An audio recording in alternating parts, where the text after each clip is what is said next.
pejamkan mata, bayangkan wajah Walid. Walid nak Dewi boleh. Ustaz, kacau Ustaz. Nek saya masih mending Ki Bujuji Muzan loh. Sejelek-jeleknya Muzan dia enggak pernah bawa nama Tuhan. Ya. Dalam ngurusi urusan pribadi ya kan.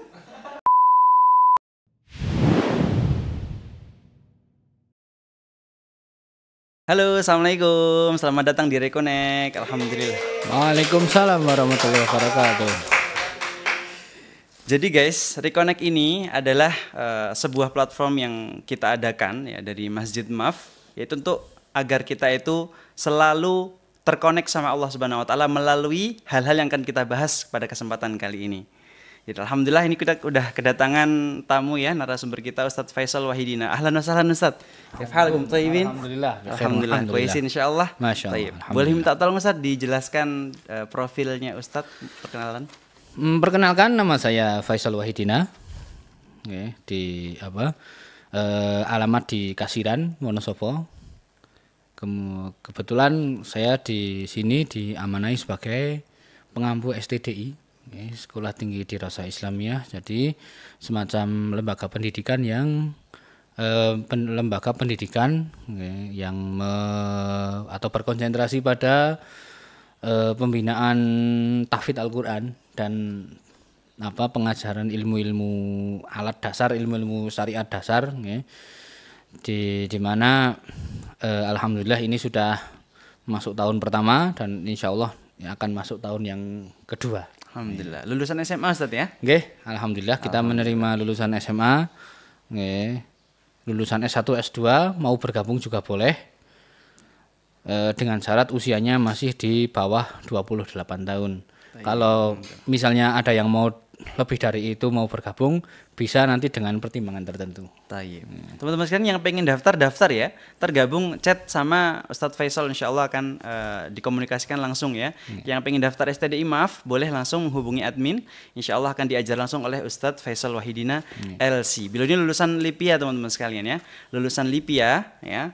Ya, alhamdulillah luar biasa sekali. Ini beliau sebagai mudir ataupun direktur daripada STDI. Koordinator penanggung jawabnya STDI MAF. Jadi Ustadz, kesempatan kali ini kita pengen bahas sebuah film nih. Viral banget filmnya ini ya. Jadi sampai padahal film ini Ustadz, dia baru rilis Maret di 2025 ini. Sekarang kan April Ustadz nih, baru sebulan nih. Tapi sudah mencapai 2,5 miliar penontonnya Ustadz. Masya Allah. Kayak apa tuh banyaknya? Berarti yang nonton dari mana itu Ustadz? Ya yang nonton ya wallahu alam. Indonesia doang? Kayaknya nggak mungkin ya, lebih nah. Indonesia Malaysia. Loh, ini padahal film Malaysia Ustadz, tapi kenapa kok malah justru viralnya di Indonesia? Ini Ustadz kita akan bahas ya. Jadi ada seorang mursyid guru Ustadz ya, pimpinan pondok pesantren. Ini wajahnya Ustadz boleh dilihat dulu Ustadz. Oh iya. Ini mukanya orang yang punya pesantren itu ini ya. Ini jadi Walid ini Ustadz, dia itu punya ritual-ritual yang mungkin sangat disukai oleh kalangan-kalangan pemuda ya. Itu apa kayak pernikahan batin, kemudian juga dapat keberkahan daripada mencium kakinya, bahkan meminum air rendaman kakinya. Maka di sini Ustaz, kira-kira kenapa ya Ustaz, film ini tuh kenapa kok bisa viral banget dan di Indonesia itu kenapa kok bisa segempar itu? Dan bahkan ada yang sampai tersindir, itu kenapa Ustaz kira-kira? Ya, saya melihat jadi memang walaupun itu yang bikin orang Malaysia, yang bikin orang Malaysia, produksinya di Malaysia, itu kan sebetulnya berangkat dari pengalaman pribadi produsernya, berangkat dari pengalaman pribadi ibu produser.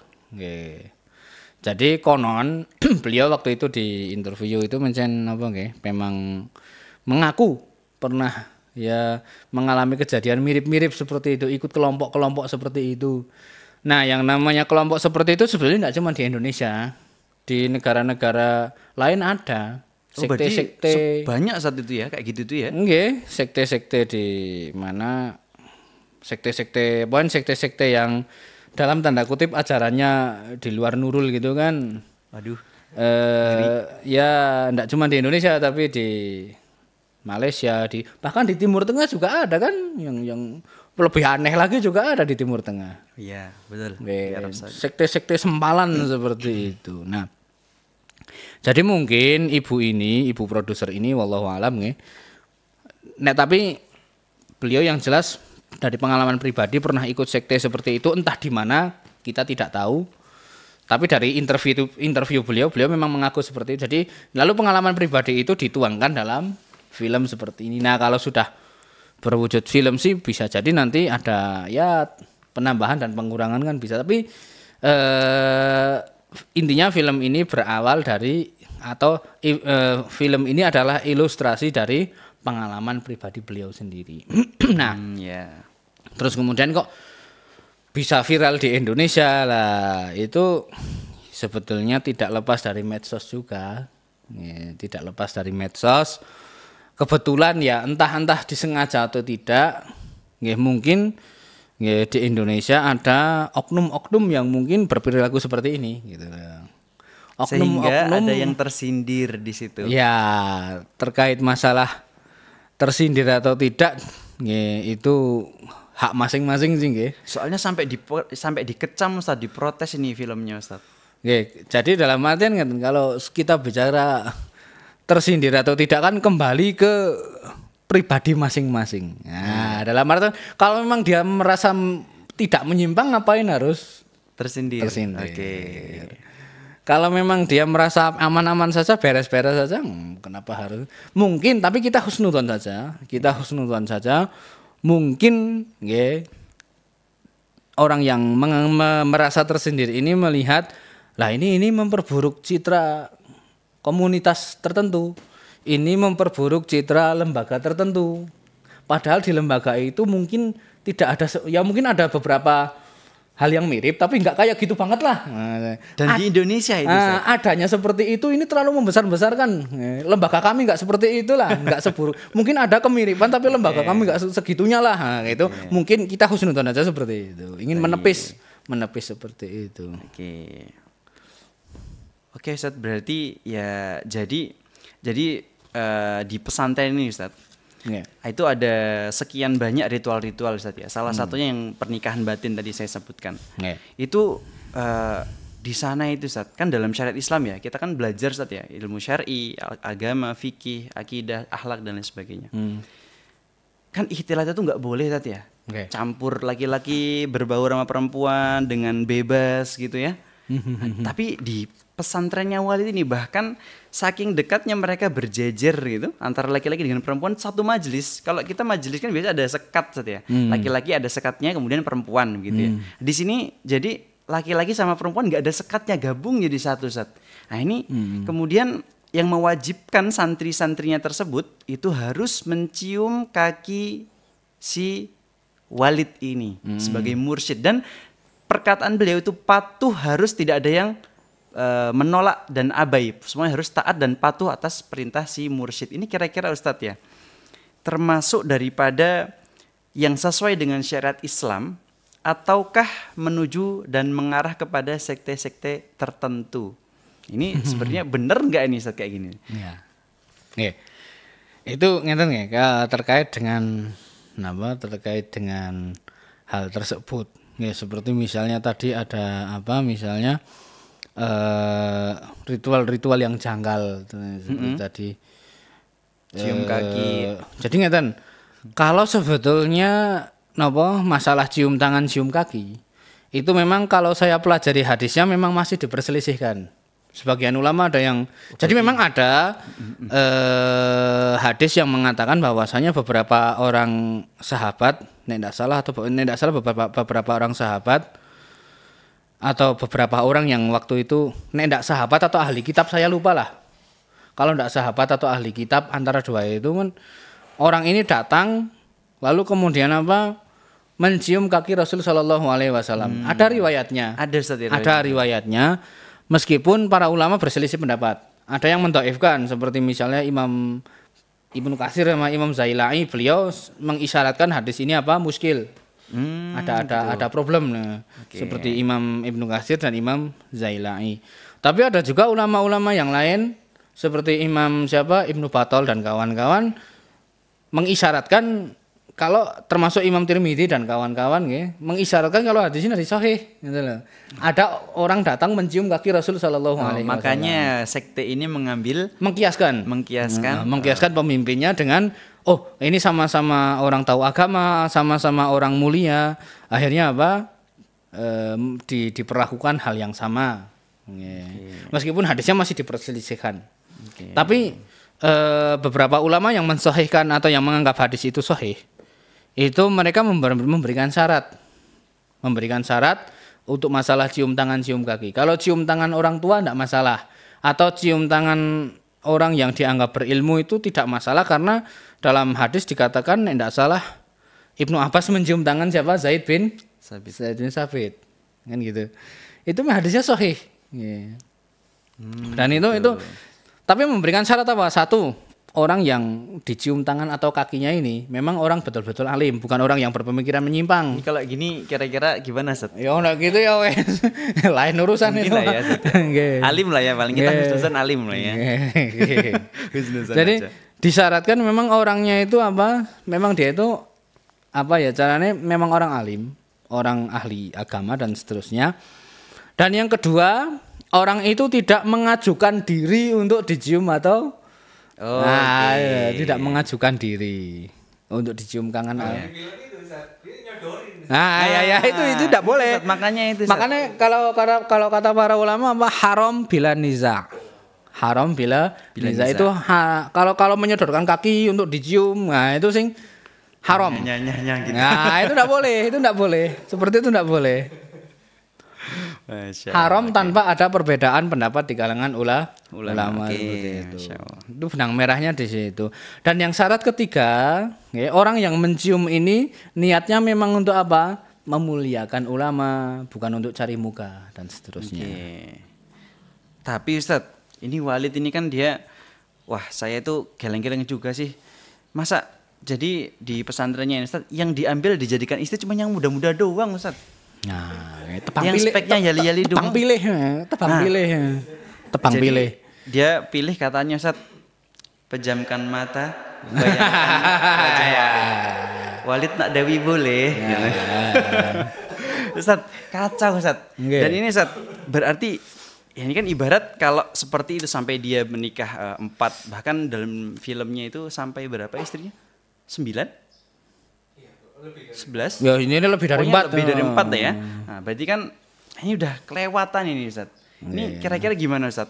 Apakah si Walid ini termasuk daripada hal-hal yang termasuk dalam tanda kutip menjual agama demi kepentingan pribadi, bisa mendapatkan wanita muda, kemudian mendapatkan kemuliaan dari santri-santri yang lain, kemudian diakui, ini kira-kira termasuk menjual agama tidak Ustaz seperti ini Ustaz? Jadi ngeten nggih. Jadi memang ngeten. Ada satu kata-kata sing membuat saya ngeh itu gini. Ketika sampean bekerja untuk Allah, jangan bawa-bawa nama pribadi. Kalau Anda bekerja untuk Allah, jangan bawa-bawa urusan pribadi. Tapi ketika Anda ngurusi urusan pribadi, jangan bawa-bawa nama Allah. Maksudnya apa? Ketika Anda bekerja untuk Allah, jangan bawa-bawa urusan pribadi. Maksudnya kita harus ikhlas untuk Allah. Urusan pribadi, misalnya pangkat, ketenaran, nama baik, keuntungan duniawi itu disingkirkanlah. Karena kita fokus bekerja untuk Allah. Tetapi kalau fokus dakwah Ustaz ya. Tetapi manakala kita bekerja untuk diri sendiri, ya jangan bawa-bawa nama Allah. Sampean dagang ya jangan bawa-bawa nama agama lah. Wallah ini halal, wallah halal juga boleh. Seperti gini misalnya, mohon maaf, seperti yang terjadi di zaman dulu, di zaman era-era dinasti Abbasiyah, awal-awal dinasti Abbasiyah itu kan lagi ramai tren pemalsuan hadis. Masya Allah. Ada penjual terong. Oh iya, Ustaz. Kan ada penjual terong. Penjual terong, biar terongnya itu laku, dia ngarang hadis apa? Al-badhinjanu dawaun likuli dain. Terong itu adalah obat segala penyakit. Ini namanya jualan agama.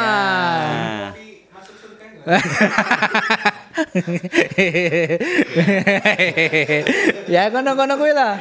Itu bakul terong ngono kuwi lebak apa penjual terong itu dia bikin hadis palsu tentang terong. Biar apa jualan? Ya. Itu kan berarti membawa-bawa nama Allah, membawa-bawa nama Rasulullah untuk urusan pribadi.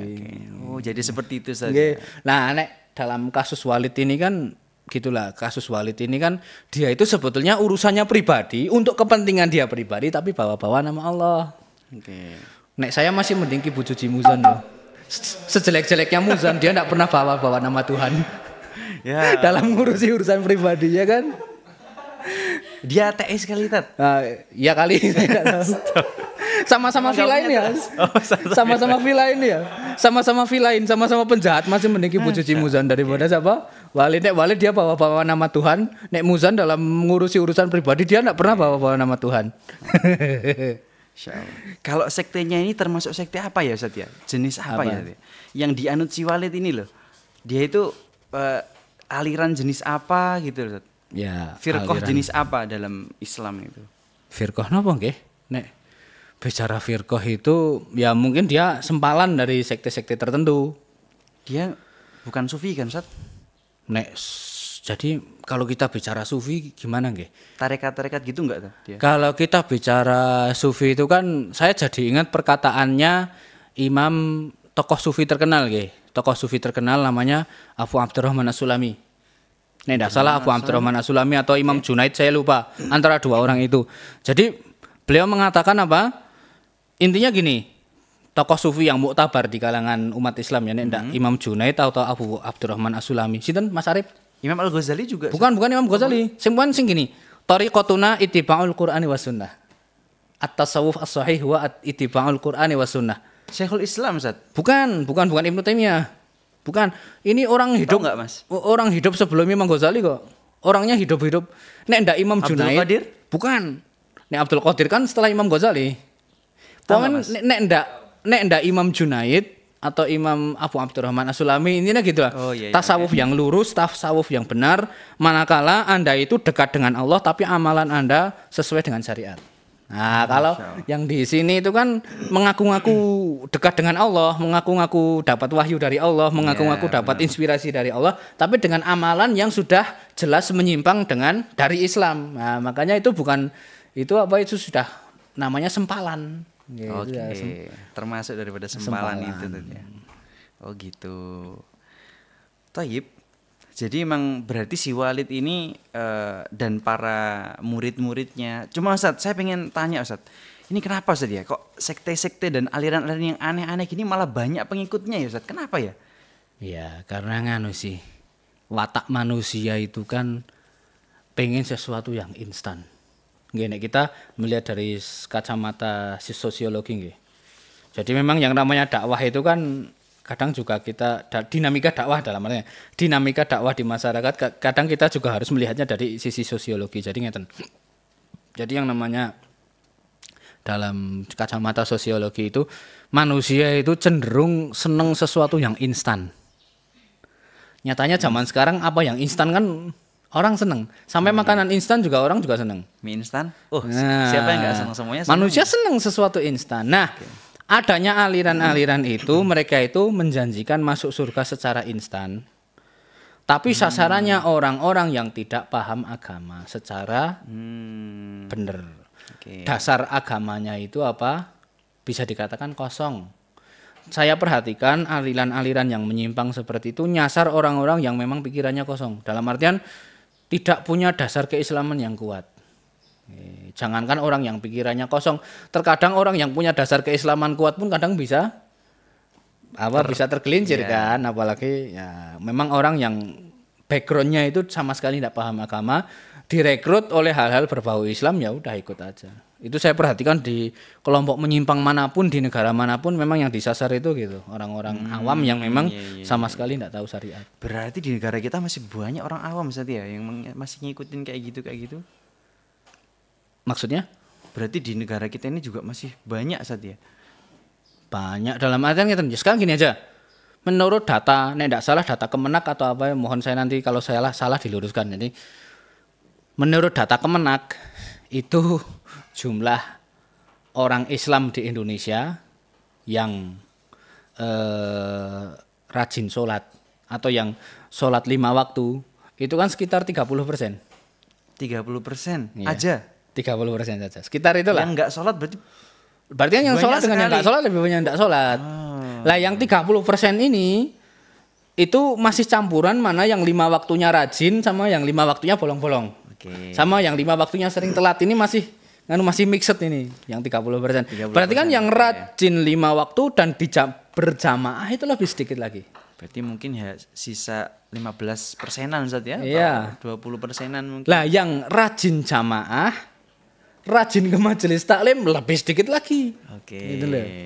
Masya Allah. Berarti memang apa ya? Memang PR kita masih PR dakwah itu masih sangat banyak, masih menumpuk lah istilahnya, bisa dikatakan sangat menumpuk. Oke, Masya Allah.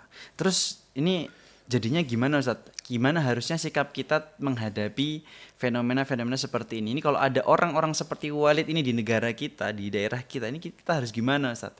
Bahkan ini ada nih sampai komentar-komentar netizen yang sangat luar biasa sekali ya. Dia bilang Ustaz, kataku sih kalian mending nonton video ini deh. Film ini ajak orang tua kalian juga biar nantinya nggak terbrainwash, nggak tercuci otaknya sama ajaran-ajaran agama kayak gini. Soalnya banyak sekarang itu yang pakai embel-embel agama cuma buat memuaskan hawa nafsu dan merendahkan wanita aja. Ini bahkan Ustaz setelah mungkin ada orang ya yang nonton, netizen ini nonton film ini, kemudian dia ngerasa ini adalah, udah jelas dari judulnya aja bid'ah, berarti nggak boleh kan film ini kan. Maksudnya perbuatan-perbuatan yang ada dalam film ini kan berarti nggak boleh tuh. Dia habis itu bahkan malah ngelaporin ke ngelaporin pimpinannya ke pihak yang berwenang. Nah ini Ustaz, maka di sini kan berarti kan banyak yang terjadi di Indonesia ini Ustaz. Ini gimana cara kita menanggapinya Ustaz? Berarti memang ya jadi ngeten, dalam beragama atau dalam kita belajar agama memang di samping kita harus ikhlas dan sabar, kan gitu. Kita selama ini kan di dalam tanda kutip di doktrin belajar agama itu harus ikhlas dan sabar, ikhlas sabar. Tapi belajar agama juga harus kritis. Oke. Meskipun kritisnya jangan sampai kebablasan. Nek kritisnya kebablasan ya mohon maaf nanti bisa jadi liberal malahan. Oke, alhamdulillah siap Ustaz. Ya samina wa ata'na lah tadi ya. Ya belajar agama itu memang harus ikhlas, sabar, niatnya ikhlas, prosesnya sabar, tapi tetap harus ikhlas, harus kritis menimbang ajaran gurunya. Emang apa ini Ustaz dalilnya Ustaz gitu tadi ya? Ya sebetulnya sih murid bertanya dalil ke guru enggak salah kok. Enggak salah.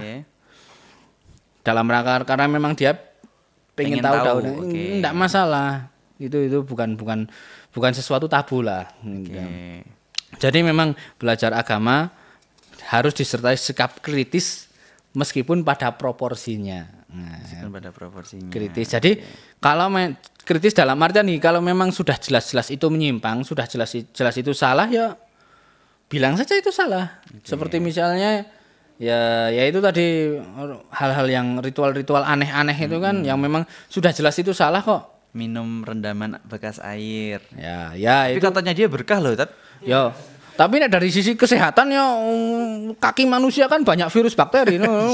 Dicuci berarti airnya itu mengandung mikroba, malah membahayakan kesehatan. Ya kita kembali lagi ke kritis tadi kan, kembali lagi kita pakai logika lah. Pakai logika sederhana aja. Oke, kalau itu tubuh Rasulullah enggak masalah. Para sahabat juga rebutan. Ya. Karena itu tubuh Rasulullah. Cuman apakah tubuh Rasulullah bisa dikiaskan dengan tubuh orang selain Rasulullah bisa dikiaskan dengan Rasulullah? Lah ini yang masih perlu perlu dibahas lagi. Oke. Emang boleh ya? Tapi boleh Ustaz ya kita bertabaruk dari orang-orang soleh, emang boleh Ustaz ya? Kayak gitu tuh kan pengen bertabaruk biar dapat keberkahannya gitu. Ya, meskipun itu masih khilaf di kalangan para ulama ya, tapi yang jelas boleh itu kan dari tubuh Rasulullah ketika beliau masih hidup. Itu bila khilaf tanpa ada perbedaan pendapat. Ini dengan orang-orang soleh selain Rasulullah ini yang menjadi khilaf. Tuh guys, dengerin guys, jangan ngikutin apa kata Walid ya. Jangan udah, enggak usah yang gabung itu udah keluar, lock out sekarang. Udah. Jangan ikutin, jadi, jangan. Ya, meskipun ini masih khilaf di kalangan para ulama ya. Nyatanya para sahabat itu ndak ada yang bertabaruk dengan Abu Bakar, kan ndak ada. Sahabat yang tabaruk dengan Umar itu ndak ada, padahal beliau berdua ini orang paling soleh setelah Rasulullah. Nah, itu kan. Apalagi sih? Wah, sahabat bukan, tabiin juga bukan, tabiin juga bukan. Belum jelas juga siapa. Itu yang menjadi dasar orang-orang yang kontra tabaruk dengan orang soleh. Meskipun yang pro tabaruk dengan orang soleh, mungkin mereka juga punya dasarnya sendiri. Tapi ala kulli hal, intinya nek sudah intinya nek wis ininya kita banganu lah, intinya apa nggih? Mohon maaf ya, kita napa nggih? Ya kita tetap mempertimbangkan aspek itulah, aspek kesehatan, kebersihan juga perlu juga. Biar nanti tidak dikesankan, Islam itu agama corok atau gimana kan. Iya, padahal itu juga penting. Oke, Masya Allah. Nah, jadi itu guys, ya, itu adalah sedikit pembahasan tentang film bid'ah ini ya. Dari judul filmnya aja kita udah tahu gitu loh. Maksudnya ini nggak boleh, ini bid'ah, ini tambahan-tambahan dalam agama. Apa Ustaz artinya bid'ah Ustaz? Sesuatu atau bid'ah itu nek soal bid'ah itu memang para ulama itu punya banyak pengertian berbeda-beda. Ya ada beberapa pandangan soal definisi bid'ah. Tapi nek definisi bid'ah sing bagi saya pribadi sing paling cocok itu definisi bid'ahnya Imam Syatibi dalam kitab I'tisam. Apa itu Ustaz? Jadi intinya gini, beliau mengatakan ini gini, bid'ah itu kan thariqatun fid-dini mukhtara'ah. Kan gitu. Mukhtarah. Oh, oke. Thariqatun fid-dini atau thariqatun fid-dini mukhtara'ah yuqsadu tudahi asy'ariyah nggih. Thariqatun fid-dini mukhtara'ah tudahi asy'ariyah yuqsadu biha al-mubalaghah fi ta'abbud ilallah. Kurang lebih seperti itu. Jadi cara yang dipakai atau cara yang diada-adakan dalam masalah ibadah. Itu menurut Imam Syatibi ya. Cara atau metode yang dibikin-bikin dalam masalah ibadah, yang tujuannya itu apa? Yang bersifat menyaingi hal yang sudah pasti syar'i dengan tujuan untuk apa? Dengan tujuan untuk apa? Mubalaghah fi ta'abbud ilallah. Tujuannya itu untuk apa? Tujuannya itu untuk nek bahasanya orang Jawa itu tujuannya untuk ngepolke dalam ibadah. Jadi orang seperti ini tidak puas dengan apa yang diajarkan Rasulullah sehingga mencari jalan yang belum pernah diamalkan oleh, sehingga ibadahnya berlebihan. Ya, kelewat batas gitu. Itu definisi bid'ah menurut Imam Syatibi dalam kitab Al-Muwafaqat. Meskipun masih ada lagi definisi-definisi yang lain. Makanya umat Islam itu kan tidak satu suara dalam masalah bid'ah ini kan. Makanya ada satu hal yang mungkin di mata umat Islam tertentu bid'ah, di mata umat Islam yang lain bukan. Nah, itu karena berawal dari perbedaan definisi tersebut. Tapi nek untuk saya pribadi loh, ya nek orang lain mah terserah, monggo sikap masing-masing kan, dalam artian seperti itu. Nek untuk saya pribadi memang yang definisi yang paling yang paling saya cocoki memang yang disampaikan oleh Imam Syatibi dalam tadi Al-I'tisam tadi. Thayyib. Jazakumullah khairan Ustaz. Masya Allah penjelasannya. Jadi guys gitu. Hadisnya Nabi pun juga mengatakan bahwasanya man ahdasa fi amrina hadza ma laysa minhu fahuwa raddun. Barang siapa yang mengada-ada di dalam urusan agama kami tanpa ada ajaran dari kami, maka dia akan tertolak ya. Tertolak amalan tersebut, sia-sia, enggak bakal diterima. Kayak perbuatan-perbuatan si Walid tadi, kayak pernikahan batin, ada cium kaki, ikhtilat dan lain sebagainya. Wah, istri sampai 9. Waduh, Al-Qur'an aja nyebutin maksimal 4 ya. Malah ini jadi 9 bahkan 10 atau lebih. Mungkin dasarnya Walid itu apa? Masna wa sulasa berupa 2 tambah 3 tambah 4. Oh iya, bisa jadi Ustaz ya. 2, aduh. Pemahamannya Ustaz itu Ustaz ya. Ya. Padahal kalau dalam Al-Quran dalam definisi bahasa ya 2 atau 3 atau 4. Dia bilang 2 tambah 3 tambah 4. Masya Allah. Karena huruf wawu dalam ayat itu kan maknanya untuk takhir. Ya, takhir bukan untuk jamak. Masya Allah. Alhamdulillah, jazakumullah khairan Ustadz atas pemaparannya. Jadi ngerti kita semua Ustadz. Jadi gitu guys, jadi ingat ya, ini nggak boleh kayak gini. Jangan sampai teman-teman sekalian percaya dan ngikutin apa kata si Walid ini tadi. Jadi filmnya Walid ini tadi sebenarnya sedang mengedukasi kita bahwasanya film-film ini yang diperagakan sama si Walid, drama-dramanya itu nggak baik semua guys, nggak bener ya.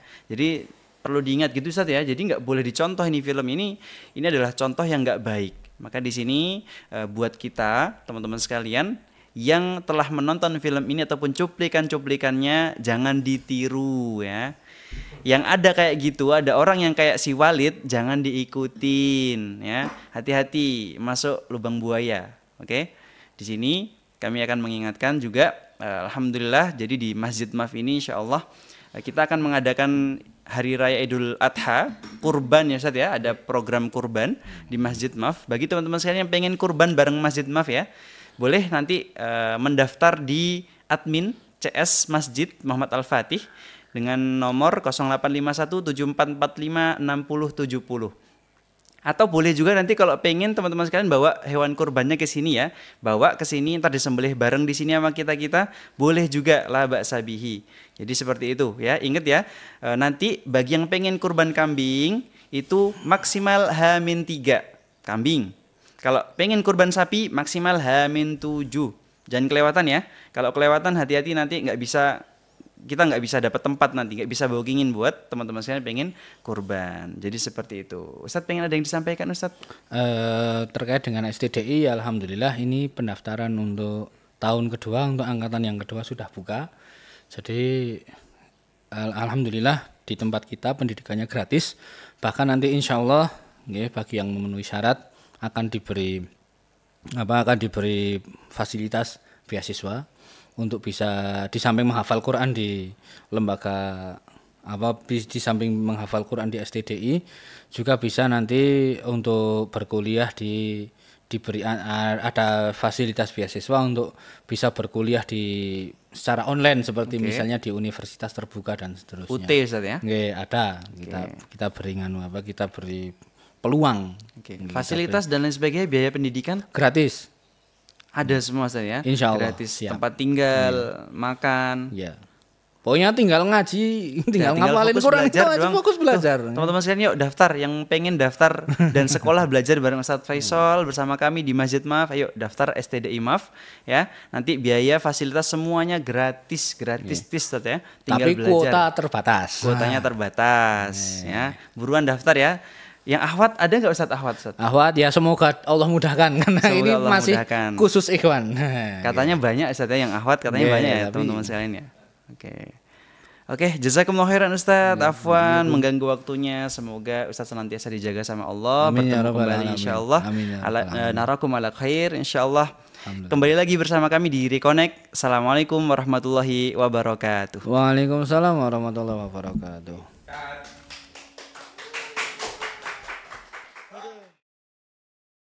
Saya ini mampu nggak sih untuk mencapai hidup yang bahagia gitu ya. Jadi yang bisa punya anak nggak cuma manusia. Pikiran juga. Iya, pikiran juga punya anak. Nah, salah satu anaknya negative atau negative thinking adalah yang kemudian nanti muara dari kebingungan yang tidak teratasi, akhirnya seseorang merasa tertekan gitu ya. Terus kemudian dia merasa sebenarnya saya tuh mampu apa enggak, nanti ujung-ujungnya jadi